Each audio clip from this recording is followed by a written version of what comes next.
Біз кейде тірі емес ағаш секілді бола алмаймыз. Пайғамбарымыз саллаллаху алейхи вассалам құрманың ағашына сүйеніп тұрып жұма күні уағыз айтар еді. Bir күні сахабалар: "Я Расулалла, біз саған минбар жасап берейік, биікте отырасың, даусың ұзаққа естіледі" деген кезде Пайғамбарымыз саллаллаху алейхи вассалам жарайды деп келіседі. Сөйтіп сахабалар Пайғамбарымыз саллаллаху алейхи вассаламға минбар жасап береді. Жұма күні келіп минбарға міну үшін әлгі ағаштың жанынан өтіп бара жатқан кезде әлгі ағаштың жылаған дауысы естіледі.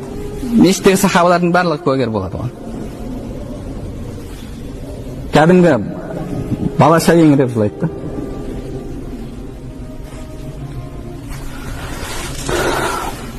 Пайғамбарымыз саллаллаху алейхи вассалам барып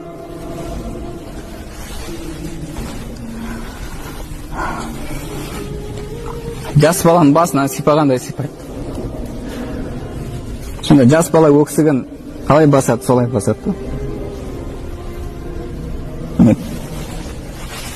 Пайғамбарымыз саллаллаху алейхи вассаламға деген махаббат.